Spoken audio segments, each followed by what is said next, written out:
This is Cashology by FMBO, a podcast devoted to the art and science of managing your money. It's like school, but your only homework is living your best financial life. Class is now in session.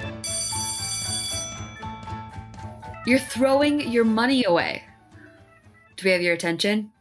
Okay, well, good, because you are if you haven't considered refinancing your mortgage. Welcome and thanks for listening today to Cashology Podcast. I'm your host, the resident cashologist, Juli. Today we have a very special guest to tell us about refinancing your mortgage, and his name is Brad Dombrosky. Brad has been with FMBO for over 6 years, and when he's not working as a mortgage loan originator, you can find him being a dad to 4 kids and watching football. See, bankers, they're just like us. Before we dive into the episode, don't forget to subscribe to the Cashology Podcast to get alerted about future episodes. Welcome, Brad. Good afternoon. How are you? Doing great. Excited to learn more about refinancing a mortgage. Happy to help. Well, okay. Are we ready to do the refinance dance? Sounds good to me. Well, let's start from the top. Can you tell us, Brad, what exactly is refinancing? Absolutely. So essentially a refinance is restructuring your mortgage debt to a different term or a different interest rate. So when it comes to mortgages, you can get a mortgage for 10 years, 15 years, 20 years, or 30 years. And when you get your loan, there's an interest rate that is typically locked for that duration of time. When interest rates get lower, as we are currently experiencing, the advantage to refinancing is you lower the interest rate you're paying on your mortgage. And so a lot of folks will like to lower their payments or maybe shorten their term with a lower interest rate to pay the loan off faster. There's also what's called a cash out refinance, where somebody is looking to pull equity out of their home to do home improvements or other personal items, and they pull cash out through a refinance as well. Interesting. So what would make someone refinance? What would be some reasons why? Well, right now in the low rate environment that we're experiencing, majority of clients are refinancing to save interest on the mortgage. So if you do an amortization schedule, the amount of mortgage interest that you pay over the life of the loan is substantial. And so anytime you can lower your interest rate and reduce that amount of interest you're paying over the life of the loan, it's kind of a no-brainer. You're saving a ton of interest. In some cases, if you're able to afford a slightly higher payment, you can reduce your term and pay your mortgage off much faster than you're currently on track for by lowering that interest rate. I also do get calls from time to time of folks that are going through some family changes. Maybe they're getting divorced and they need to buy out their soon-to-be ex-spouse with equity of the home. People will call to do improvements to the house and they like to pull cash out of their equity to do those improvements. Or maybe there's some debt consolidation out there that the homeowner is trying to pay off some revolving debt or car loans or even student loans and include that into your mortgage. How does it work if your home is worth more than you owe? Well, that is what's called equity. So when it comes to a homeowner, you have the value of your home and you have the debt against your home, which is typically the mortgage. And the difference between what the value of your home is and what you owe on your mortgage is the equity that you have in the house. Now, some folks might think, well, Zillow says my house is worth this much, or I got an assessor note card that said my value is this. All of those are great. They're really not totally accurate. When a refinance happens, an appraiser will actually come out to the home, look at activity going on in the neighborhood to really figure out what your house is worth at this time. Is there a cost associated with that? And what other considerations are there when it comes to refinancing? Great question. So yes, there are costs when it goes to refinancing. What you have to remember is a refinance is a completely brand new mortgage. So the loan is being completely underwritten again under a new circumstance. So even if you bought your house 2 years ago or 10 years ago, your credit profile has most likely changed. Your income has maybe changed. The underwriting guidelines may have changed. So the loan has to be completely re-underwritten. There's costs involved with that. You have to close on that loan through a title company that will do a lien search against your property to make sure that there's no other liens that maybe someone's not aware of, whether it's you or the lender, because It's important when you're doing a refinance that the new mortgage is in first position as far as liens against the home. And yes, if an appraisal is done, there are costs. So the nice thing about refinancing is that I would say close to 99%, if not more, of the clients do not pay any of those refinance costs out of pocket. They do have the option to do so, but most folks, because money is so cheap, elect to have those costs rolled into the new loan because they're usually saving money on the monthly payment or they're paying the loan off faster anyway. So by having a slightly higher loan amount in the short term and not having to incur any out-of-pocket expense to do the refinance, most clients do go that route. So when you have a mortgage with a certain bank, can you switch to a different bank for your refinancing?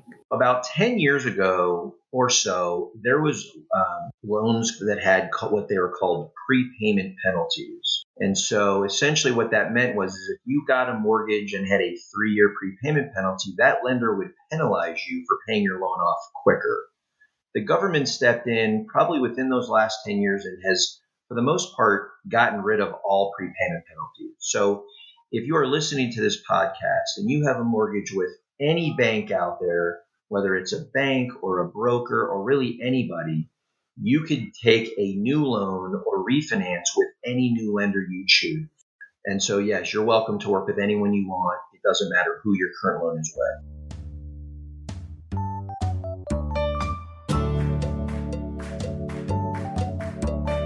So I love being a customer of First National. I want to know if I were to refinance my home through First National, what would I expect? Great question. Well, every loan officer runs their business a little bit differently, but first you should expect very competitive interest rates, very competitive costs affiliated with that.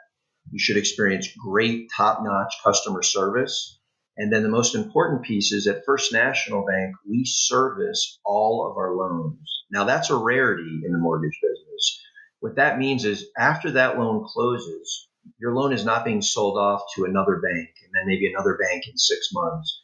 Your loan actually stays on our books so that if you as the homeowner have a question anytime in the future, insurance changes, property tax changes, maybe you had a hail damage, really any mortgage related questions, you are calling directly back to First National or the loan officers that you worked with to answer those questions and to just answer the questions and move on with your day.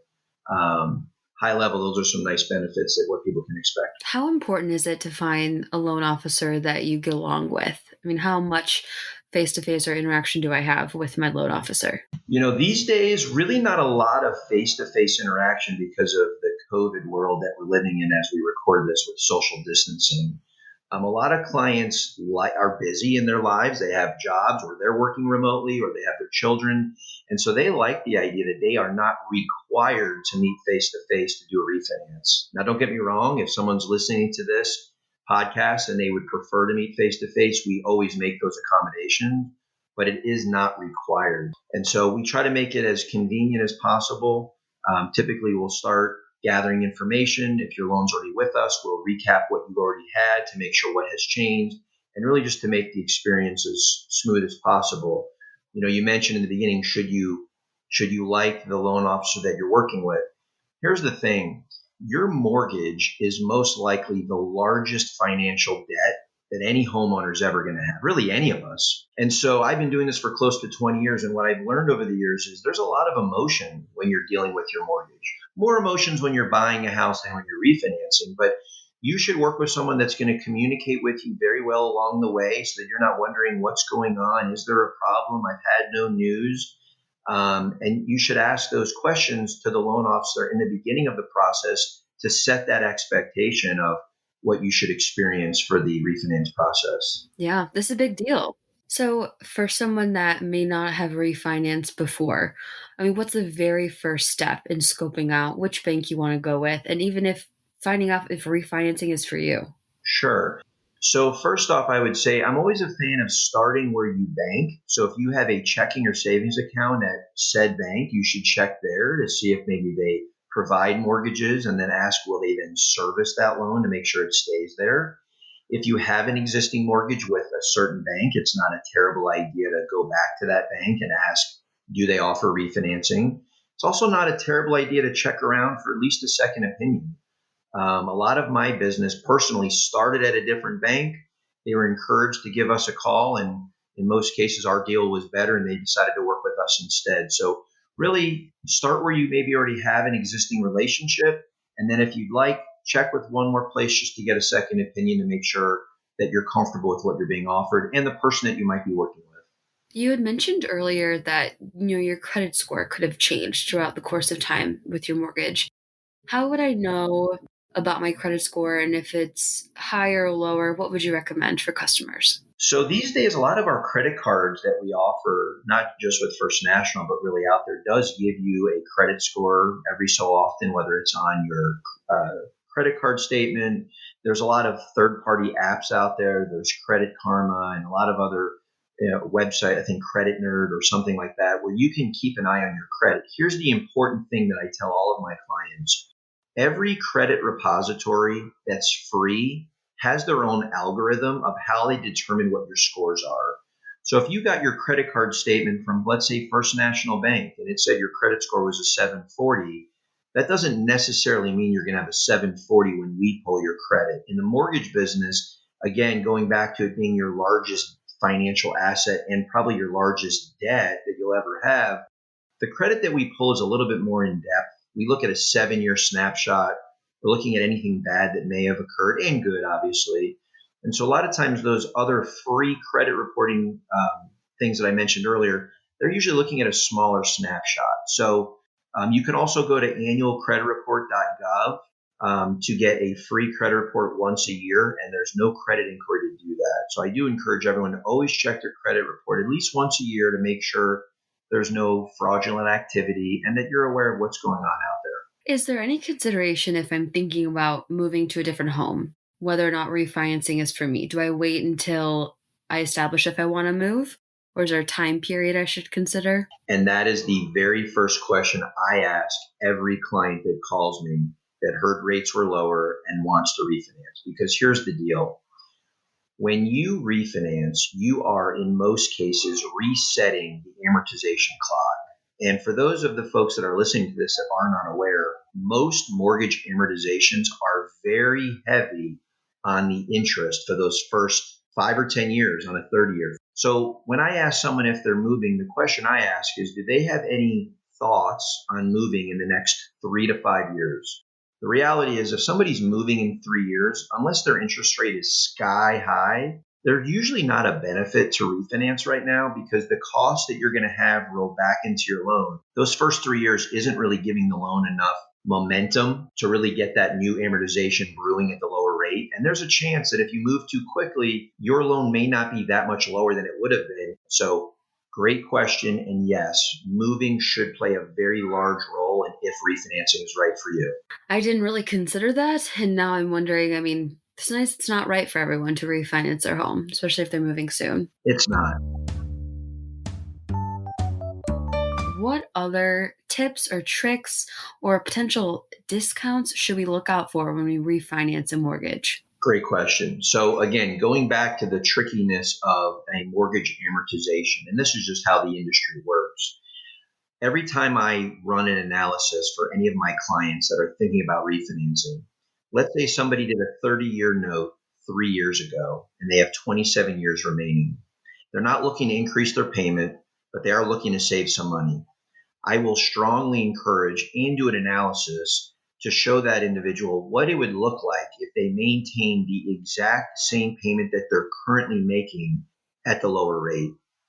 When you make more than the minimum on a mortgage, the amortization is skewed more than you'd ever imagine. And so sometimes someone might be saving, let's call it $100 a month. They've been in their loan for 3 years. They refinance to a lower interest rate. By maintaining that same payment they were already making, they might shave another 3, 4, 5 plus years. And what I tell folks is this isn't affecting your cash flow. This is keeping the same payment going and now saving you more money. Mind you, some people do want to save that cash flow, and that's totally okay. At the end of the day, it's just about educating consumers on what's the best for them and what's making them hopefully the biggest savings. As far as lowering your term, let's face it, nobody wants to have a mortgage. There's a big attractive to say, I want a 15-year fix because the rate is lower on a shorter term note, but those payments could be much higher than you're comfortable paying.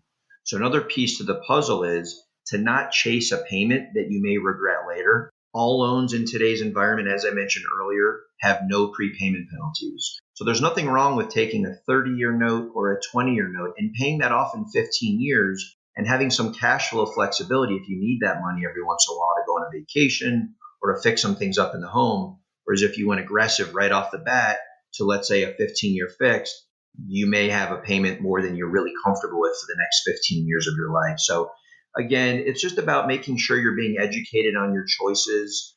At the end of the day, the lowest interest rate isn't always the best deal because sometimes a lender will offer you the lowest rate and charge you additional costs to get it. So it's really just about being educated, asking some of the questions that we've been talking about today, or looking through your budget to figure out what payment you can afford and how long you think you might be in the home to see if a refinance does make sense for you in this low rate environment. A great set of tips.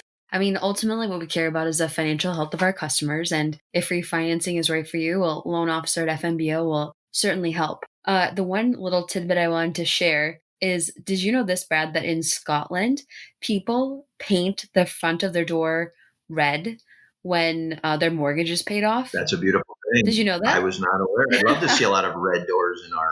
Yeah, we want to see a lot of red doors. Well, Brad, if a customer wants to get in contact with you about refinancing their mortgage, how would they do that? So first, I am located at the First National Bank branch at 132nd and Center. The best way to reach me is typically through my cell phone, which is 402-512-0041. My website is a great place to get some more information and to fill out information if somebody wanted to look what a refinance looks like. And that is my name, BradDombrosky.com. Awesome. Brad, you've been a great guest. Thank you so much for sharing all of your knowledge with us. Thank you for the time. Have a great day. Yeah, thanks everyone for listening. Don't forget to subscribe and keep an eye out for future episodes of the Cashology Podcast coming soon.